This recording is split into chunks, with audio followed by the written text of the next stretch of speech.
Ndagusuje neza kandi nguhaye ikaze. Wagize neza gukora subscribe kugira ngo ujye ukurikira ibiganiro byacu uko tubishyizeho umunsi ku munsi. Ngewe nitwa Prince Robert, umuhungu w'Imana, n'abantu bose bumva ururimi ndi kuvuga cyangwa se nganira, hamwe na mugenzi wanjye Masengesho, umuyobozi w'Ibuye Rizima TV. Imana ibamugisha, tuba duhuye nanone kugira ngo dukomeze twubaka ubwami bw'Imana muri collaboration yacu ya Gospel Talk, tuganira kugira ngo Uwiteka akomeze twishurire muri byinshi bigiye bitandukanye. Muvandi mumeze neza? Ndashima Imana. Urakomeye? Ndamahoro. Imana ishimwe. Na family mumeze bon? Mwami Yesu aduhagazeho. Amen, amen. Ubwo amahoro, Imana ishimwe.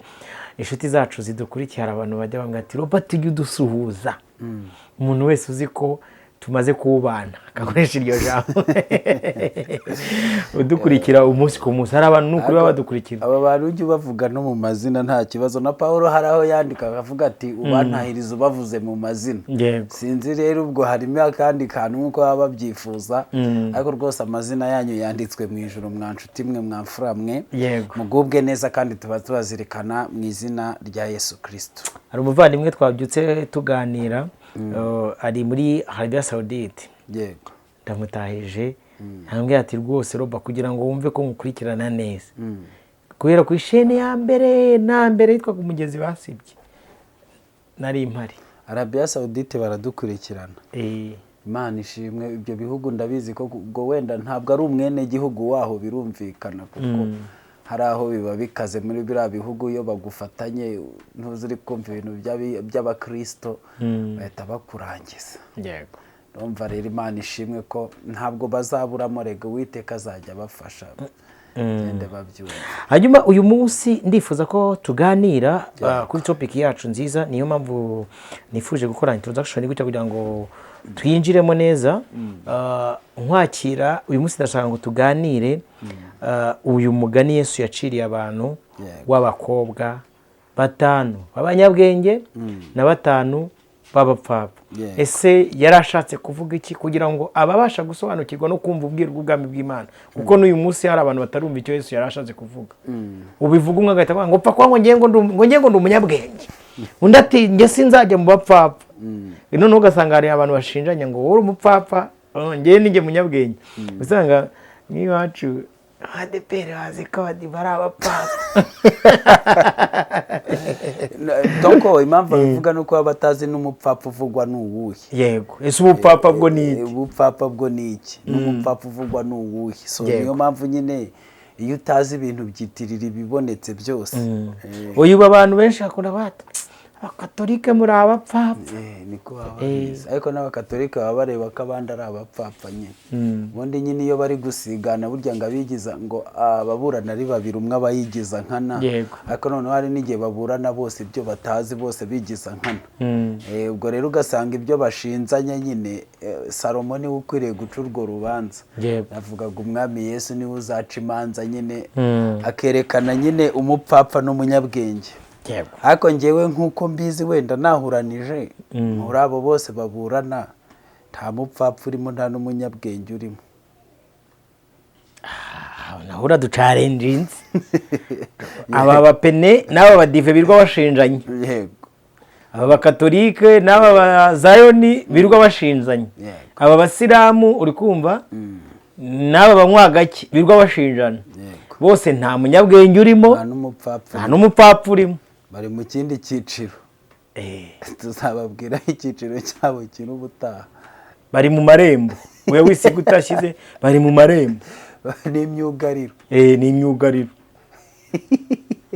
Babuza abashaka kwinjira ngo bagereyo, nabo ubwabo ntibinjire ngo bagereyo. Ubu muri no minsi bari kuzikuka.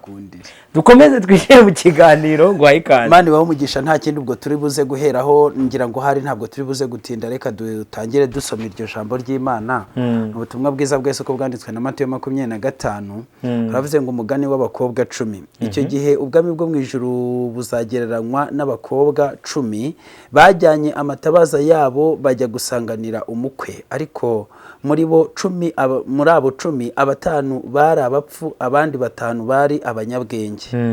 Abapfu bajyanye amatabaza yabo ntibajyana n'amavuta, ariko abanyabwenge bo bajyana amavuta mu mperezo zabo hamwe n'amatabaza yabo. Umukwe atinze bose barahunikira barasinzira, ariko nijoro mu gicuku habaho urusaku ngo umukwe araje, nimusohoke mumusanganire. Maze ba bakobwa bose barahaguruka baboneza amatabaza yabo. Abapfu babwira abanyabwenge bati nimuduhe ku mavuta yanyu kuko amatabaza yacu azima. Ariko abanyabwenge barabahakanira bati oya, ntiyadukwira twese, ahubwo nimujye mu bahanjuzi muyigurire. Bagiye kugura, umukwe araza, abari biteguye binjirana nawe mu bukwe, urugi rurakingwa. Hanyuma ba bakobwa bandi nabo baraza barahamagara bati nyakubahwa dukingurire. Nawe arabasubiza ati ndababwira ukuri yuko ntabazi, nuko mube maso kuko mutazi umunsi cyangwa igihe. Imana ishimwe cyane. Uyu ni umugani ugana kariho. Icyo ni ikintu cya mbere abanyarwanda tuziranyeho. Yesu yego ko umugani ugana kariho, ni ukuvuga ni ibintu biriho cyangwa se bizabaho. Yesu yaravuze ngo ubwami bwo mu ijuru buzagereranwa. Icyo gihe ubwami bwo mu ijuru buzagereranywa, ntabwo ari bugereranywa. Abantu bajye bumva, buzagereranywa. Ikintu kizaba kibaye uwo munsi kizagereranywa n'abakobwa. Aho niho rero ubwenge buri, niko ijambo ry'Imana rivuga. Uyu munsi bari kubigereranya, kandi Bibiliya ivuga ngo ntabwo ari iby'uyu munsi, ni ikintu kizaba uwo munsi. Ni uwo munsi. Niyo mpamvu nakubwiye ngo ari ababigereranya bitana ba mwana, nuko badasobanukiwe ibyo ari byo. Ni ukuvuga ngo ubwami bwo mu ijuru icyo gihe buzagereranywa. Yavugaga ryari? Yari amaze no guca uwundi mugani w'abagaragu babiri. Donc yari ari kugenda avuga imigani y'ukuntu icyo gihe kuri uwo munsi, kuko bari bamubajije ibimenyetso bizabigaragaza, nawe ababwira ukuntu bizaba bimeze. Abahereza ishusho ngiro y'ibintu bizaba. So ababwira rero ko ikintu tugomba kwitaho ni abakobwa batanu. Aba bakobwa batanu b'abanyabwenge n'aba batanu b'abapfu, reka turebe ibintu bahuriyeho. Icya mbere bahuriyeho nuko bose batowe, bahawe invitation, bafite information y'umukwe. Yego, bafite information y'umukwe, kandi birumvikana bayihawe, niwe wayibahaye. Kandi donc muri kando mariage aho bari gukorera kanya kwitegura umukwe, bari kumwe nyine. Urumva babonye invitation, barangije kubona invitation, ibyasabwaga kugira ngo bamwitabe, nimba ari ukwambara, niba icya mbere barayibonye, icya kabiri barayemera. Sibyo? Kuko ubukwe utazataha nyine, urabona ugasoma invitation ugahita ujugunya hari, n'umusore utazemera uravuga uti wapi. Ariko abangaba babonye invitation cyangwa se bararambagijwe, reka mvuge mu yandi magambo, barangije barabyemera. Barangije kubyemera bakora imyiteguro yo kwambara imyenda. Iyo umuntu agiye kujya mu bukwe byanga bikunda, ashobora gukodesha imyenda y'ubukwe, ashobora gukaraba, ashobora kwisiga, ashobora, noneho bakora n'ikintu gikomeye cyo kuva mu rugo iwabo. Baragenda bajya kuri sale y'ubukwe, noneho bahagurukanye n'abandi. Ayo makuru yabo yose barayafite y'uburyo byose bizagenda. Bategerezanya n'abandi, n'igicuku kiraza bihanganana n'abandi. Icyakora hari akantu kamwe bibagiwe, ariko katumye bitwa bapfapfa. Ako kantu ni akahe rero? Ako kantu ngo ni amavuta. Bo batwaye imperezo, wenda birashoboka ko imperezo zabo bazitwaye, bazitwara harimo amavuta make. Uri kubyumva? Bo ntibirwa batwara saving ku ruhande. Noneho rero badatwaye andi ya reserve, reka mvuge gutyo, yo kuza kongera mu matabaza yabo, baragenda umukwe, amasaha bari bamutegereje ntiyabari yazira. Uko bisa kose bashobora kuba barahagurutse bazi ko baramusanga kuri sale, bahagera bagasanga ntawe, yatinze. Ngo umukwe atinze niko Bibiliya ivuga. Kandi ikigaragara n'uyu munsi, yego, harabuhura nabo rwose kuko atari kugiye bavuye ngo araje none se sibyo yaratinze urebye gusa nyine kuvuga ko Yesu yatinze ntago tubyemerewe ku ijambo ry'Imana ritubuza gutebutsa umunsi cya kabiri nta munsi nta tariki yaduhaye ngo tuvuge ngo warayirengeje ngo kuki warengeje icyo yatubwiye ni uguhora twiteguye kuko tutazi umunsi cyangwa igihe yaba ari mu gicuku hora witeguye yaba ari ku manywa hora witeguye niyo mpamvu rero ubutumwa tubwiriza ibyo kuvuga ngo basokuruza bacu ngo babwirijwe ubutumwa ngo Yesu araje ngo none ngo nta waje ngo kurinda ngo tugeze uyu munsi none se soko kuzawubwa aracyamutegereje basona banyuko nimba barasinziriye mu bituro baracyategereje ngo Yesu nguri he ngo ko batubeshye ukaburi gutinda donc aho binjiye igice binjiyemo ntabwo umuntu amenya imyaka ishize aho binjiye ntibabara imyaka kandi icyo umuntu yasinziranye ni nacyo azakangukana aka kantu nako abantu bajye bakazirikana kuba navuga ngo Yesu araje nkahora niboneza nkazarinda mpfa biranyinjiza mu banyabwenge ijambo ry'Imana ritubwira ko Yesu ubwe naza azahagarara ku bicu niko Pawulo yanditse ngo akavuga ijwi rirenga abapfiriye muri we nibo bazabanza kuzuka bamusanganire natwe abazaba bakiriho duhindurwe urumva ntabwo twebwe tuzabanziriza abasinziriye kandi ibyo umuntu yasinziranye nibyo azakanguka oya no mu buzima busanzwe uzareba ibyo wararanye waryamye ati ejo gahunda ni mu mujyi cyane byuka ujya mu mujyi tuvuga uti amasaha yagiye nuko rero abasinziriye ari abapfapfa bazakanguka mu mwanya w'abapfapfa abasinziriye ari abanyabwenge bazakanguka mu mwanya w'abanyabwenge ibi rero Yesu yari ashatse kuvuga iki narindi nkivuga ibyo bahuriyeho ibi bintu bahuriyeho ni ibintu bikomeye impamvu n'iki natangiye mvuga ngo ari abangaba baya madini bavuga ngo mwe muri abapfapfa mwebwe muri abanyabwenge nkavuga ngo bose muri bo nta mupfapfa nta n'umunyabwenge urimo ubupfapfa bw'aba bantu nuko bahagurutse bakagenda ntibajyana amavuta ariko nta bundi bupfapfa bafite ntibajyanye imyenda icitse ntibanze ubukwe gutaha ubukwe ntibagiye mu yindi sare ngo bayobye inzira ntibagiye ku wundi mukwe uwabahamagaye niwe basanze kandi muri sare y'ubukwe niwe bategerezanyije n'abandi ijwi ry'umukwe n'urusaku rubakangura bararyumvise baranabyuka bakora n'igikorwa cyari kigezweho cyitwa kuboneza amatabaza habamo akabazo kuko ayabo yazimaga nongere babwire ko hazima yatsi niba ngo ikintu cyarazimaga ntabwo Bibiliya yatubwiye ko yanze kwaka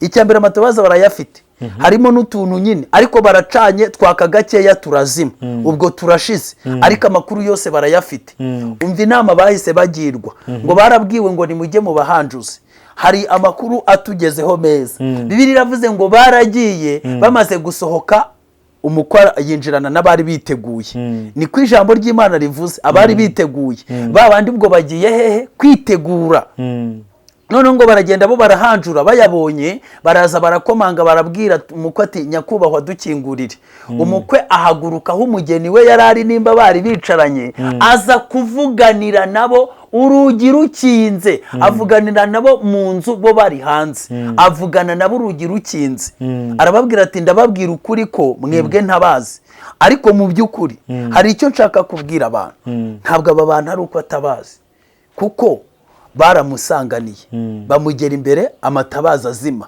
yarababonye yabakingiranye abizi neza sibyo yabakingiranye abizi neza ko hanze hari y'abantu so aba bantu rero wenda murabizi ko biragora cyane iyo umuntu ari gutekereza ibintu bigendanye n'ubwami bw'ijuru atazi ikintu kigendanye imisaruro uko abera bazajya bagenda bava mu isi umuganura ngo amenye umusaruro munini amenye biriya bihumbi 144 by'Abisirayeli n'imiryango bazaturukamo mbega ibintu byose agenda bimenya ukurikije ibihembwe 7 byari bigize imisaruro yo muri Isirayeli iyo utabyumva ibyo bintu birakugora cyane kumva n'iki kintu ndetse n'imizuko 7 abantu benshi bazi imizuko 2 bazi imizuko 2 bantu baravuga ngo nyine ngo abapfuye donc nk'iyo dusomye iryo jambo ngo abapfire muri Kristo ngo bahite bahera ko bamusanganire aho nyine niho abapene bose bahita biyumva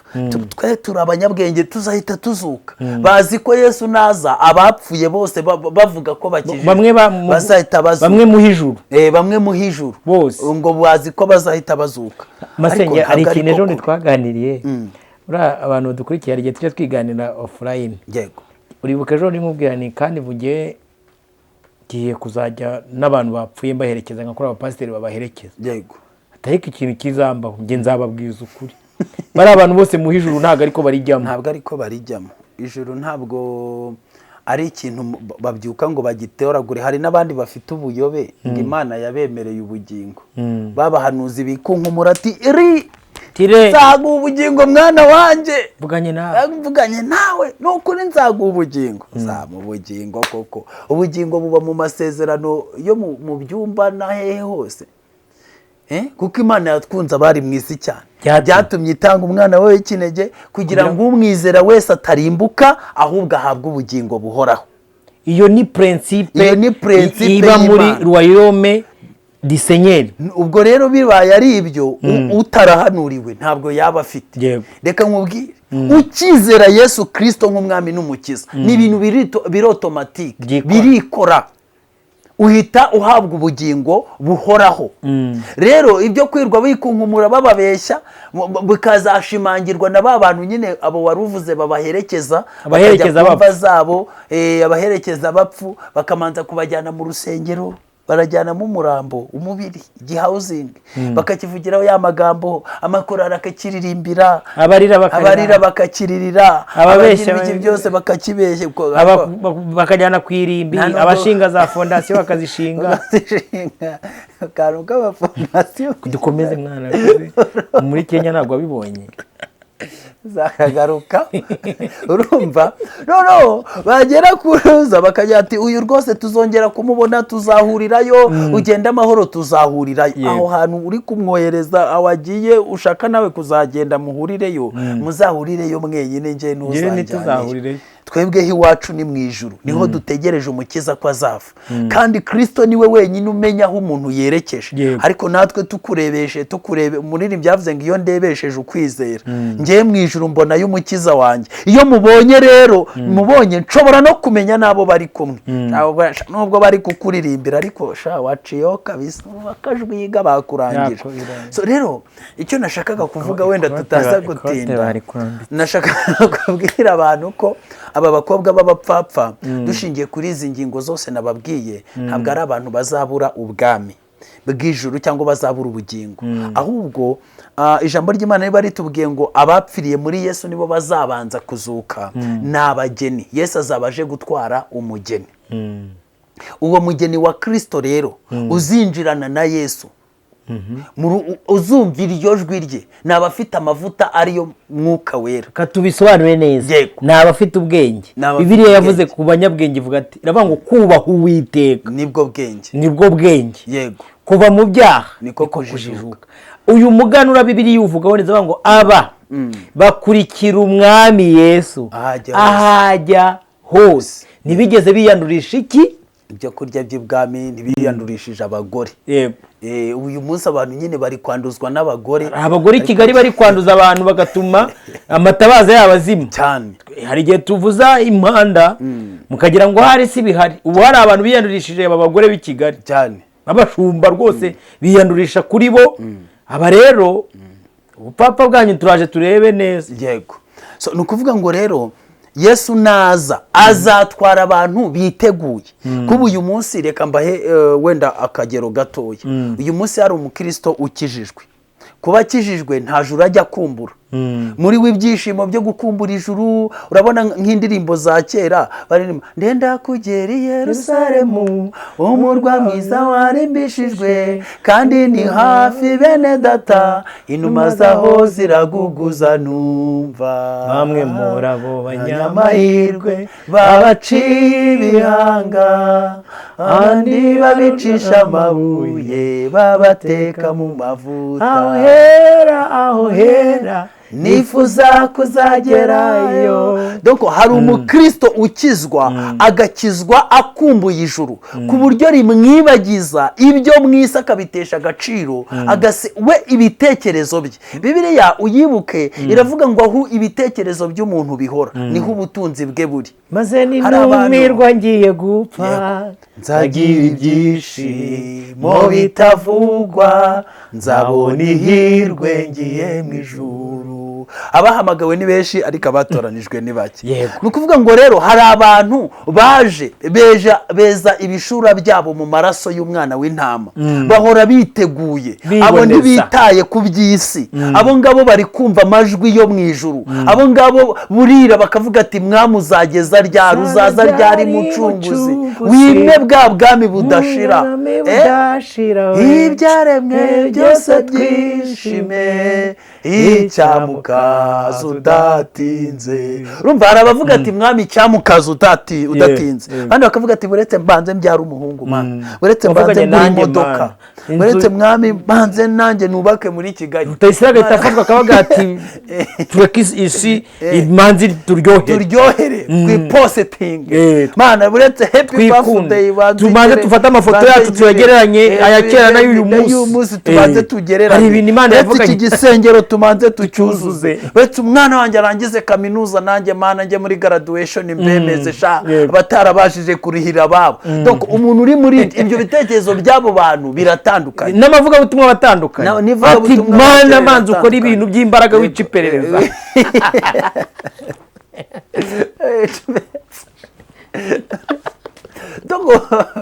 Rero niyo mpamvu abo bantu baratandukanye. Rero niba uri kuririmba iyi mfite ibyiringiro bifite ubugingo, mfite umugabane tuzabibihumbi, ugasanga undi ntabwo tubayeho ku mugambi w'abantu, ahubwo tubayeho ku mugambi w'Imana we yari yarabitubwiye. Biterwa n'iyo uririmba, n'ibiri mu mperezo, niba uri gucana ukumva byaka sava. Uwo muntu uri kwiririmbira ibyinaha uhoza umutima ku by'isi, umuntu uhoza umutima ku by'isi rwose birashoboka ko akijijwe, yakiriye Yesu nk'umwami n'umukiza we, ariko nta reveil afite mu mutima we. Abo rero nibo bibi, nta mavuta bafite, kuko abantu bafite amavuta bakumbura ibyo mu ijuru. Muririmbye ngo nkumbuye gakondo yo mu ijuru, nkumbuye iwacu, nkumbuye gakondo yo mu ijuru, abera batashye nkumbuye. Haleluya. Rero nicyo gituma abantu baratandukanye. Umuntu uri gufata ifoto ya kera ugereranye n'iy'uyu munsi, nuri kuvuga ati nkumbuye gakondo yo mu ijuru. Abo bantu nubwo bahawe invitation imwe, ariko uburyo bayakiriye buratandukanye. Ikiri mu matabaza yabo dusanze ko ikiri mu mperezo ari cyo agaciro, ubupfu n'ubwenge. Kuba amakuru y'ubukwe bwo nta kibazo, kuba n'umukwe ari we niwe. Yego. Ahubwo ikintu kigiye kuba ikibazo rero ni imperezo n'ikiyarimo. Yego. Ni iki kirimo, ni iye saving irimo. Ngo umukwe atinze bose barasinzira, barahunikira. Ni ikibazo gikomeye, barasinziriye, barahunikiriye, barasinzira. Ariko ngo mu gicuku haboneka urusaku, ari rw'urunguru masengesho ari kuvuza, n'abandi bantu bagiye batandukanye. Ariko ati ko please mwakwitonze, mwakwiboneje ko Yesu aje. Bati sha wa mwana we kizwa, ariko ibyo ngibyo bamye babivuga sha. Ariko twisinzirire, utanatwigisha ibyahishuwe isengesho, gutera abantu ubunebwe no kugira ngo abantu bareke gukora ngo Yesu araje azajya heye. Abyumvishe abo bantu rero nababwiye ngo ikirimo nicyo gitera ubupfu cyangwa ubwenge. Abanyabwenge rero bahora biboneza, baramutegereje, nubwo basinzira agatotsi kakabafata, ariko mu mperezo kaba karimo. Haleluya. Ni ukuvuga ngo rero abo Yesu nahagarara akavuga ati nimuze, umugeni wenyine donc umuganura, abo nibo bazasanganira Yesu. Ariko icyo ni icyiciro cya mbere mu byiciro 7 byose bigomba gusanganira Yesu. Rero bana b'Imana, hari akantu kabaye kankavuge mwunganire. Yesu aca umugani w'umubibyi, ngo abigishwa baramubaje batari ko mwigisha wacu dukunda cyane yego hariya waciye umugani ntitwawumva none ko tugeze aho tuganirira wadusobanuriye ubundi muri rusange mwami Yesu kuki ukunda kwigishiriza mu migani ati bamwe bahawe kubyumva kubibwirwa mu migani ariko niba nabisobanukirwe bumva ariko ntibasobanukirwe kuko hari abantu bahawe kumenya ubwiru bw'ubwami bw'Imana ni mwebweho rero buriya muri iyi miganura no muri imizuko igera muri 7 abantu bajya bamenya ko harimo abiru na rubanda rw'umwami cyane nakomeje Imana igumugisha cyane urumva so abo bantu rero nukuvuga ngo abantu bazazamukana na Yesu abazumva ijwi rye nabo banyabwenge bafite amavuta n'umugeni n'umuganura n'abiru ubu bukwe bw'umwana w'intama ntabwo ari abantu murabizi ko no mu bukwe abantu ntabwo bagendera rimwe ibyo tubyumvikaneho neza Yesu nahagarara reka manze nsome mu Batesalonike ndasoma wenda Abatesalonike 4 nsome mpere nko kuri 16 aravuze ngo kuko umwami ubwe azaza amanutse ava mu ijuru arangurure ijwi rirenga hamwe n'ijwi rya marayika ukomeye n'impanda y'Imana nuko abapfiriye muri Kristo nibo bazabanza kuza maze natwe abazaba bakiriho basigaye duhere ko tujyananwe nabo tuzamurwe mu bicu gusanganira umwami mu kirere nuko rero tuzabana n'umwami iteka ryose nuko mumaranisha imibabaro kubwirana ayo magambo umwami Yesu naza agahagarara ku bicu abazamwumva n'umugeni we uwo bita umuganura azabajyanye kwinjirana nawe mu myite donc mu bukwe hari ubukwe ni ibintu birebire abajesuite baraduye mu kiyemwana ibi biteoloji byabo bigishije biboze ubu nk'umuntu uri mu idini witwa ko yize ibyahishuwe akiga n'ubuhanuzi bwa Daniyeli mu byukuri bari abatipe baravuga ngo ibyo bintu ni ikigereranyo ngo ntago bizaba ngo bura ngo byari bishatse ngo kuvuga ibi ngibi kandi umuntu ugusomera Bibiliya akavuga ngo ubwo ngo byari bishatse kuvuga ibi ngibi ngo urabona ngo ibyo ntago bizaba ni gute bitazaba se kandi byanditse kandi Bibiliya ivuga ngo kwizera nukumenya rwose ibyiringirwa udashidikanya ko ibintu Imana yavuze ari ukuri ugomba kubyizera udashidikanya buriya ari akandi kantu naje kumenya Abisirayeli iyo bitegurwa ubukwe bwabo nyine bw'umugeni n'umukobwa bamaraga iminsi 7 yego ari ingana n'imyaka 7 biboneza basangira umugeni abana n'umusore mu nzu harimo ibitereko by'ibindi bikorerwamo imirimo igiye itandukanye asigwa yezwa nuko na Yesu azabigenza yego niko Yesu azabigenza azabaje gutwara umugeni we ngo bamarane igice kimwe cy'ubukwe mu mwiherero ari kumwe n'umugeni we kuko abantu babizi neza ko ubukwe nyirizina ubukwe rusange buzabera hano ku isi agarutse kwima ingoma y'imyaka 1000 rero abantu azajyana nk'umusaruro muto cyangwa se nk'umugeni we na abantu bakeya bafite amatabaza yaka babandi bamwiteguye ku manywa na nijoro nk'uko bivuze bamukurikiraho ajya hose bafite reveye n'ikanguro ryo mu mutima bahora bavugira Yesu ati uzaza ryari Yesu ngo ibyaremwe biruhuke abo nibo bonyine bazagenda reka mbasobanuye ni wumva uri muri aba bantu uvuga ati itara rikomeze ryaka niba ushobora kuba ujya kuryama wowe ukaryama n'ibyiringiro bifite ubugingo ukavuga ati naho nsinziriye muri icuku rya nijoro yahamagara itorero muri icuku rya nijoro zamukana nawe niba ubyuka mu gitondo ukajya ku kazi ukavuga aho yahamagara itorero nadahana naryo ubu hari abarokore dufite bahora babwira Yesu ati Imana uzadufashe ku munsi wo kuza gutwara itorero tuzabe turi ku rusengero twageze ibihe byiza ubundi urusengero duhirimireho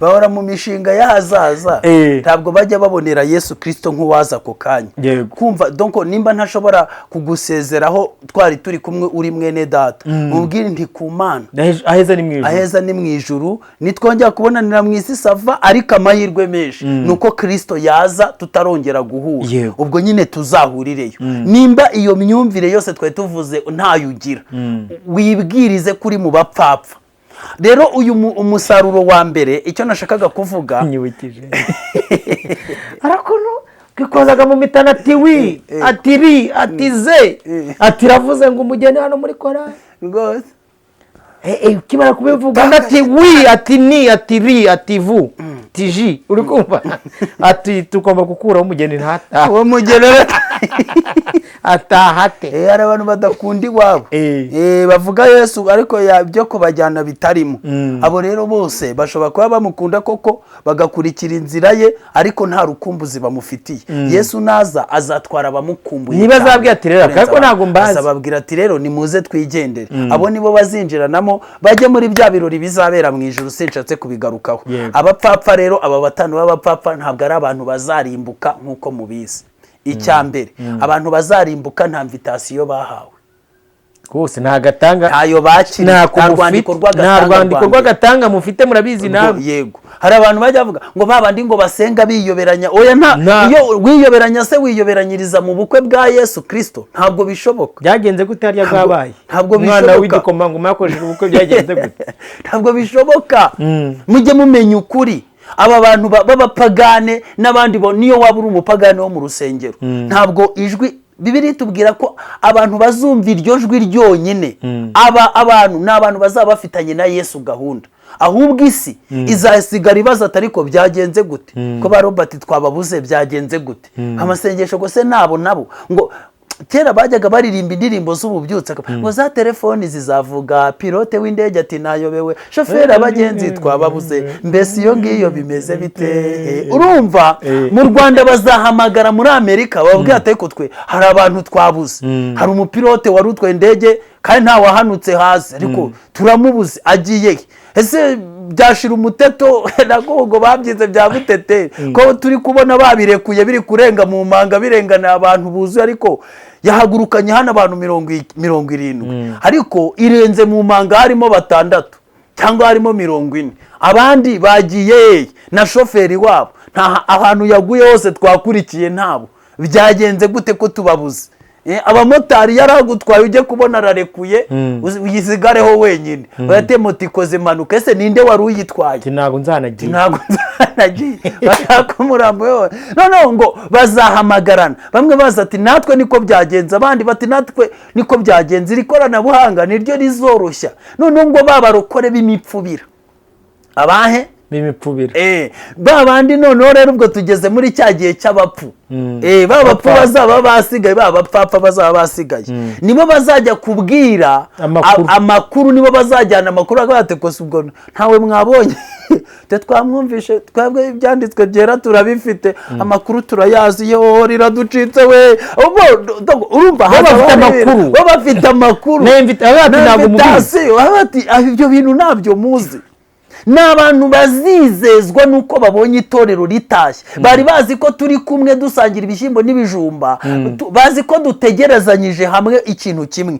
ariko bo amavuta yabazaza ari uko twebwe babonye dutashye babonye umugeni yinjiye bahita bavuga ati yewe we natwe dukanguke we ya mishinga yabo y'ibidafite umumaro nibwo bazayivamo bajye bakwita kuri Kristo. Niyo mpamvu nashakaga kubaza abantu nk'abantu bavuga ngo icyo gihe ngo bizaba birangiye ngo agakiza kazaba kavuye ngo mu isi ngo umwuka wera azabasubiye muri Isirayeli abantu ntibazi nuko bizagenda. Yesu namara gutwara itorero rye umwuka wera ubutumwa buzahinduka. Icyo ni icyambere twarabibabwiye mu biganiro by'ubushize kuko noneho itorero uyu munsi niryo riri kubwiriza ariko icyo gihe hazabwiriza abamarayika 3 n'abahamya 2 nkuko tubisoma mu byahishuriwe Yohana. Abamarayika 3 n'abahamya 2 ubutumwa nabwo buzabwirizwa uyu munsi kubwiriza ubutumwa bwiza buteguriza ubwami bwa Yesu Kristo ariko icyo gihe hazabwirizwa ubutumwa bw'ubwami. Yego uyu munsi turi kubabwira ngo mwakire Yesu Kristo nk'umwami n'umukiza w'ubugingo bwanyu abababarire. Icyo gihe ntabwo ariko bazababwira bazababwira ngo ni muramye Imana yaremye ijuru n'isi kandi muyizere muyikorere kuko ubukwe bw'umwana w'intama busohoye. Bizaba bivuze iki rero? Hari abantu bagiye mu bukwe bazaba bari kubwira ati mugire vuba dore busigiye kurangira bagiye kuza hanga cyangwa se wenda umwiherero ugiye kurangira cyangwa amasezerano hejuru. Urumva reka tubikurure kugira ngo abantu badukurikiye babyumve. Dufate nka mariage ya hano tuyigereranye nk'uko ijambo ry'Imana rivuga ngo ubwami bw'Imana buzagereranywa. Reka tuyigereranye. Urumva hari ikintu cyabaye Yesu yakoze cyo gukwa inkwano arazitanga ku musaraba twakubaye mu maraso y'igiciro cye. Donc iyo seremoni yo gukwa yo yarabaye. Ubu hari n'abantu badafite ayo makuru. Umusaraba hari abantu badafite amakuru ko inkwano zarangije gutanga. Noneho abemeye bakizera izina rye aribo yahaye ubushobozi bwo kuba abana be. Yego. Sibyo? Abo ngabo yaciye imanzi mu biganza. Bafite amakuru ko hari ubukwe buzaba. Yego. Aribwo turi kubabwira ati nyamara turi kuba invitation niyo namwe mwumva mwaza tukazajyana mu bukwe. Hari gahunda y'ubukwe bw'umwana w'intama w'Imana. Aribwo butumwa bwiza bubwiriza ubwami bwa Yesu Kristo, sibyo? N'ubwami bwe butegurizwa kuzabaho. Urumva turabifatanya byombi. Hanyuma ari ikintu kiba muzitegereze ku musore n'umukobwa n'abamwambariye. Kuno baba bicaye muri dote. Ati Yesu n'umwami n'umukiza w'ubugingo bwacu turamwizera tubana nawe. Ubwo twicaye muri dote turi kugenda, dote yararangiye. Noneho sasa rero iyo hagiye kubaho reception, abakobwa baragenda bakajya kwirimbisha, bakajya kwambara umwambaro w'ubukwe n'ababambariye. Barangiza kwambara umwambaro w'ubukwe n'abikora make-up n'ibindi byose bakabikora. Byarangira noneho ahangaha iyo hari gukorwa rero abantu bemereye kwinjira hariya. Abarozi nibemerwa kuyinjira. Ntabwo bishoboka. N'abandi bantu bose n'abaexe n'iki byose nibemerwa kwinjira. Hanyuma ahangaha niho turi kubwira umuganura ko ariho uzajya kwirimbishanya n'umukwe. Yego bazaba bagiye donc buno bukwe bwa Kristo igice cya mbere kizabera mu ijuru. Kandi murabizi ko n'ubukwe bwacu mu Kinyarwanda haba ubukwe nk'imihango igera muri 2 ku munsi w'ubukwe. Hari umunsi wa dote nyine wo gusaba no gukwa, hakaba hari n'umunsi noneho n'umwanya wa reception. Ariko hagati aho habamo akantu gatoya, kakantu ko kwifotoza, kakantu ko kwambara, ko gusezerana imbere y'Imana. Ako kantu rero niko turi kuvuga izaba rigiyemo nako ngako. So nukuvuga ngo rero icyo narindi kubabwira, ntabwo Yesu Kristo natwara abo bantu be uwo mugeni we ibintu bizaba birangiye. Baravuga ngo umwuka wera se ko azaba asubiye muri Isirayeli tuzabigenza gute? Agakiza kazaba kariho icyo gihe kaya mavuta yahanjuwe akabonwa, ariko akabonwe umugeni yatashye. Bazaba bizera nkuko mu isezerano rya kera bizeraga. Kuko ntawe uzongera kukubwira ngo izera umwami wacu Yesu Kristo, ahubwo azakubwira ngo ubaha Imana kuko Yesu azaba yatwaye umugeni we. Wowe uzagira umwuka wera uzaba uhari, ni imbaraga zishoboza abantu kwihanganira ibyago bazaba bagiye guhura nabyo. N'amategeko n'amabwiriza nkuko byari bimeze mu isezerano rya kera. Umwuka w'Imana se ntiyakoraga ko umwuka w'Imana abantu bavuga yaje kuri Pentecote. Mbere ya Pentecote umwuka w'Imana ntago yazaga kubahanuza. Yoweri yari yabibwiye n'iki ko umwuka w'Imana uzaza ku bantu bayo. Ni ukuvuga ngo rero ibyo bintu babimenye mu gihe muri icyo gihe ubwo tuzaba twinjiye mu ngoma y'imyaka 7 ya Antikristo. Ariko hari abantu bazakomeza gukizwa kuko baramutse badahari buriya butumwa ntibwazabwirizwa. Icyo ni icyambere. Baramutse badahari iriya misaruro yindi igenda ikurikiraho ntabwo yazava mu isi. Baramutse umugeni wa Yesu Kristo azabakuweho n'abandi bazuwe bose barabirangiye, ntabwo iriya mizuko 7 yazaboneka. Ahubwo ni byiza ko abantu basobanukirwa ngo imizuko 7 kugira ngo bamenye, kuko uyu ni umuzuko ubundi wa kabiri. Umuzuko wa mbere wari umuganura, ni Kristo ubwe. Base ari ikintu Imana imishuriye kugira ngo tutakirenga ahangaha. Nakubwiye ngo umunyabyaha yavutse arabeshya kiyobagiza. Hatagira abantu bahita bumva bate okay ndihitiramo kuba umupapa, uri kumva ubwo nyine tuzadukora ibyaha.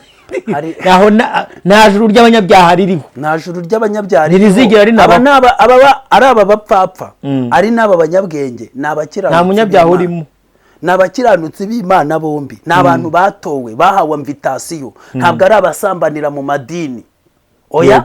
Ntabwo ari abantu donc n'abakiranutsi barangaye. Reka mvuge gutyo. Aba bapfapfa n'abakiranutsi barangaye. Ubupfapfa bwabo ni ukubura umukiranutsi ariko kanaranga. Ni kwa kundi biriva ngo umukiranutsi wanjye naho yago. Yego ntazarambara.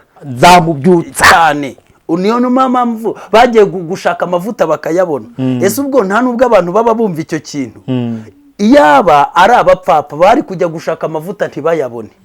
Uri kubyumva? Iyaba nyine ari abanyabyaha bari kujya gushaka amavuta ntibayabone, ariko bo bagiye gushaka amavuta baranayabona. Kandi Bibiliya nkurikije ukuntu ibivuga, aba bahanjuzi batatu ba mbere abazabiringira amavuta yabo azaba yaka cyane rwose. N'aba bahamya babiri. Yego. urumva aya mavuta bagomba kuyabona kuko noneho bazaba bagiye gukomezanya hagati yabo n'ubutumwa bwiza bw'ubwami bugiye kubwirizwa hagati yabo muri bo bagomba kuzagumana ibyiringiro byo gutegereza Yesu kuko noneho ikizaba kigiye gukurikiraho nuko antikristo azaba ashobora kuza akakwica. Urabizi ko bamwe bazicwa, Yohana bireba ngo yabonye abaciwe ibihanga bageze imbere y'Imana bazira guhamya kwabo. Niki kizagushoboza kugira ngo ucibwe igihanga na antikristo ariko ukomeze wihangane? Ni ya mavuta bahanjuye na bya byiringiro byo kuba warabonye itorero ryinjiranye n'umukwe. Kavuga uti nushaka urica ariko runo rugi sinduvaho, abo twari turi kumwe binjiye nababonye kandi amakuru nari nyafite. Abo rero ni ukuvuga ngo muri iriya ngoma y'imyaka 7 ya antikristo hari abantu nanone iyo ngoma izarinda irangira batararamije igishushanyo, batararamije iriya nyamaswa, batarashyizweho n'ikimenyetso, kandi na antikristo atarabashoboye kubica bitewe n'ibihugu barimo cyangwa se naho bawe, kuko nka Bibiliya yabwiye Abisirayeli agati ariko nimukubona bikaze muzahungire Ibosira. Yesu bamubonye ngavuye kurwanirira bariyo ngo yanamubaza ati ko si bundi wowe uriya ninde ko mbona ibishura bye biriho amaraso? Wese amuvuga ati ni njyewe mvuye kwiyengesha umurenge nyine. Urumva Abibosira yaravuye kubakandagira abaziza igitero cya antikristo cyari kigiye kwica abantu bibosira ku musozi w'ubuhungiro. Ibyo ni ibintu byinshi cyane ntashaka kugarukamo, none nshaka ko twisomerera kuri iri jambo tukagira wenda tuzabigarukamo ubutaha. So rero wenda nshaka gushyiraho umucyo kuri iki kintu. Abantu nushaka kuba umunyabwenge, aba bakobwa batanu bose, aba bakobwa 10 bose ntabwo ari abapfapfa, nta mupfu, nta munyabyaha urimo, ahubwo bamwe n'abakiranutsi ariko bafite ikanguro bari maso, abandi n'abakiranutsi basinziriye.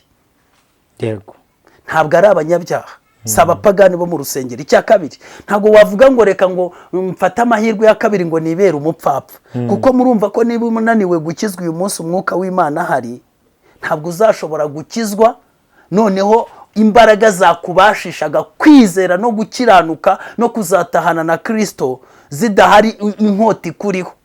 Ibyo bintu biragoranye. Ni niyo mpamvu Imana yasepayemo kabiri, 5. Nagira ngo mbabwire ko ntabwo ari abantu bake, kuko Yohana yabonye ari umusaruro munini. Nimba Yesu yavuze ko ari 5 no kuvuga ko niba twari 100, abageni ni 5 n'abazazamuka muri icyo gihe ni 5. Niyo mpamvu uyu munsi turenga imbago cyangwa tukarenga imbibi tukabwiriza ubutumwa n'imyifatire yo ku ngoma ya antikristo. Ari byo turi kubabwira ngo kuko hazaba hariho ubukene bwinshi. Nk'umuntu w'umurokore ufite uburyo nagende ajye mu byaro ashaka isambu zikora ku mazi, icyo gihe azaba ari kuzihinga. Muve mu migi kuko imigi niyo ubutware bwa antikristo n'imbaraga ze bizaheramo, kandi igihe cyo kuza kwe kirasa gitango ni kato concentration. Urumva, niyo mpamvu turi kubibabwira. Donc ibyo ntitwakabaye tubibabwira kuko ntabwo tuzaba turi kumwe namwe, ariko ko tuzi ko ari 5 umugabane uzasigara n'uzagenda bizaba bingana, kandi bose bagomba gutaha. Ego ubu dufite abantu barangaye mwana wa mama. Yego, uzareba induru z'amakomantere twirwa twakira muri guca imanza. Ubu koko nge n'amasengesho imyaka dufite n'ubwenge dufite tuyobe ko Yesu ari we mucamanza utabera? Ntabwo twabiyoberwa, koko ubu twasomye ijambo ry'Imana aho tuyoberwa ko Yesu ari we wenyine ushinzwe guca imanza zitabera. Ntabwo niko baba babyibwira, kandi nirwo rwego rw'imyumvire yabo. Urumva, ntabwo basobanukiye ibyo guca imanza no gukebura abantu no kuvuga ibiriho, nuko umuntu avugwa abapfuye, uko uvuze ko nyir'urugo yapfuye atari ubumwishe, cyangwa avuga ubugorame bw'umuhoro, cyaha no kukebura no kugira gute, ntabwo baba bazi kubitandukanya. Bityo babonye ni pasiteri wabo cyangwa bishop wabo bahagarara imbere, batemerewe kuvuga ikintu na kimwe, niyo yaba ari kubayobya bajyana ikuzimu, niyo yaba ari gukora ibiki, ntibemerewe kumuvugaho ijambo na rimwe. Ibyo yababwiye ko ibyo ari ukwivanga mu bintu no guca imanza, batagombye kwita kuri ibyo ngibyo. Ariko twebwe ntabwo ari wo murimo twahawe umurimo wo guhana, wo gutesha, urumva, no gucyaha, no gukebura abantu kugira ngo tubagarure mu nzira nziza. Rero twebwe niyo mpamvu tutita kuri ibyo ngibyo, tukita kuyaduhamagaye kuko umurimo turiho tuguzi. So rero wenda icyo nashakaga kuvuga cyane, buri kibazo umuntu ari buze kugera aze kukitwandikira muri commentaire tuzakimusubize wenda, kuko nge ntabwo nzi ibyo mwibaza. Nuko icyo nizera nuko Yesu Kristo dukurikije uyu mugani yavuze, nuko aba bakobwa batanu bose ari abakiranutsi b'abanyabwenge, na bari batanu b'abapfu ubupfapfa bwabo ni bumwe, ni amavuta bari barabuze ku gihe, donc ni igihe cyabiteye kwitwa abapfu. Nubwo rero yaje kuvugana nabo bari hanze, muri iyo turi kuganira yego ntukagenda mishurira ibintu byinshi cyane. Urabona nk'uyu munsi isi iyobowe na Antikristo, yego, mu buryo bw'amayoberane. Muzitegereze murebe abantu bari hano mu isi. Hari ibintu muba mubona ukumva ukabaye kose nk'ibi bintu koko ubu nabihindura gute, sibyo? Ukabona ntufite imbaraga zo kubihindura kuko setup zayo. Reka dufate nk'urugero rwa Afurika, nko muri Afurika, nk'ubu abantu bose bazi ko Abanyafurika turi ibigoryi, tudatekereza, turi abantu b'injiji, kandi ukabona ko ku isi ukuntu yabitwubakiyeho niko bimeze. Ibaze kwicara nk'umuntu ukavuga ngo uyu muntu niwe muntu wa mbere muri Afurika urusha abandi kariyeri, ni urugero, ariko akavuga ati wowe ntiwemerewe kugira ibintu ukora kuri standard. Umuntu urusha abantu bose bari donc ubintora ngo urusha abandi bantu, isi yemeye ko afite ibyo bintu, ariko bitewe nuko isi hari ibintu iyobora bifite izindi mbaraga zibitwaye. No mu gihe rero cy'ingoma y'umwami Yesu, yego, igihe Yesu azabaje kuyobora isi, azajya ayoboresha umwuka wayo. Ni umwuka, ni kimwe nk'uko na Antikristo ayoboresheje umwuka. Na kindi kintu wenda nshaka kongeraho cyane, nuko uyu munsi kuba waba uri umupfapfa cyangwa uri umunyabwenge, nakubwira ngo ngwino wibere umunyabwenge, kandi ibyo nta n'ikintu kinini bivuze, kuko ntago twakijyaho impaka n'abantu, kuko nta kintu kitwinjiriza kindi wenda cyangwa cyungura mu bwami bw'Imana. Icyo dukwiriye kumenya ni kimwe, nuko umuntu wakubwiye ko Yesu nahagarara ku bicu abantu bose bazahita bamusanganira, abakijijwe bose, wowe yarakubeshye kandi ari no kukuyobya.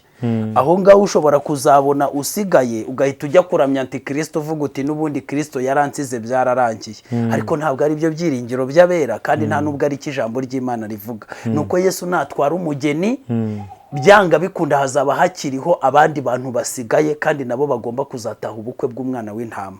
Icyo nicyo abantu bagomba kuzirikana cyane. So waba ugiye Imana ishimwe, waba usigaye, kabaye ejo muri Covid, abanyabyaha bo arakano kabaye muri Covid, nabonye n'abantu benshi barigishije iyo nyigisho. Urabona kuri aha habayeho agateste, buranje mbabwira ngo 2020 inzira zabyamahera abantu bamenye ibyare byo. Urabona hari abantu muri Covid banze kwikingiza pe, uyu munsi batigeze bakingirwa. Noneho hakaba n'abandi bantu bakingiwe. Noneho higeze kwaduka inyigisho zo ko abantu bakingiwe byarangiye. Sinzi n'icyo kintu naracyumvise. Ariko kubakingiwe wakumva Bibiliya avuga ngo ibyo umwami Yesu avuze baramwumva bi. Nawe yavuga bakamwumva, kumva umwuka wera uhamanya n'umutima wawe kuri kumwumva. Ariko urumva icyo kintu nk'icyo Satani yarashize ku bantu, hari abantu bari bati shabwa byararangiye, tubwo byararangiye, nimwiyakire byararangiye.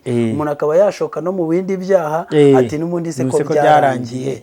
Yego, icyo nicyo kibazo kiri no kuri ubu, kuko Yesu we n'uyu mwanya itorero yaritwara. Ariko nyine icyo gihuha kije ati byarangiye, babera babandi aho kugira ngo bajye guhanjura amavuta, ahubwo bajya kuramya ya nyamaswa. Ubundi icyo nicyo kibazo, ni nacyo gituma tubivuga. Noneho ikindi kintu cya kabiri ni ukugira ngo abantu bamenye yuko byanga bikunda bagomba guhagarara bagakomera bagashikama mu byo bizeye, ndetse bakaba maso, kuko Yesu we ashaka ko tuba maso ngo tuzinjirane nawe. Ntabwo ashaka yuko tuzasigara turi kuruhanya ahangaha mu isi. Ziranzabya zirindwi zose, ibyago bizaba mu isi, Antikristo, idini ry'ibinyoma, biki byose, ntabwo Yesu ashaka ko umugeni we azahangana n'ibyo byose. Rero nahaweho guhitamo nimba ujya mu bapfapfa cyangwa ukajya mu banyabwenge. Ariko umunyabyaha we, b'abanyabyaha bo badafite ambitation, badafite amatabaza, badafite iki n'amavuta, nta ubundi se umunyabyaha wamuha amavuta ngo ayashyirehe? Aya maziki nimba amavuta ari umwuka wera, umunyabyaha ako gakeya ko yacanaga kava wayamuha ngo ayashyirehe? amavuta nta hantu bayashyira kuko nta matabaza bagira. Abantu bafite amatabaza nibo bakenera n'amavuta. Rero Imana ibaha umugisha, ntimuzongere kwita bariya bakobwa, ntabwo turi hamwe rwose, ntabwo turi hamwe, ntabwo turi muri sare zimwe, ntabwo dutegereje bimwe, ntabwo dutegerereje hamwe. Umunyabyaha yariyobagije agenda gihenomo, iwe ni kwa Satani, ni kwa se Satani. Ntabwo rero dutegereje muri sare zimwe. Nabwiye umugore umwe nabwo ati Imana yawe siyo yanjye, aranseka. Yego. Aba bantu rero bo mu madini ndabasorejeho. Aba birirwa bavuga ngo bariya ngo nabapfu, ubwo se mwebwe murumva muri he ko muri mu marembo y'ikuzimu? Ndagushimiye wewe wabanye natwe muri iki kiganiro.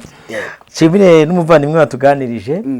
Bararikire gukurikira ibiganiro byacu by'ubutaha. Amen. Imana iguhe umugisha. Amen. Uri umupfapfa, uri umunyabwenge, cyangwa nta makuru y'ubukwe ufite?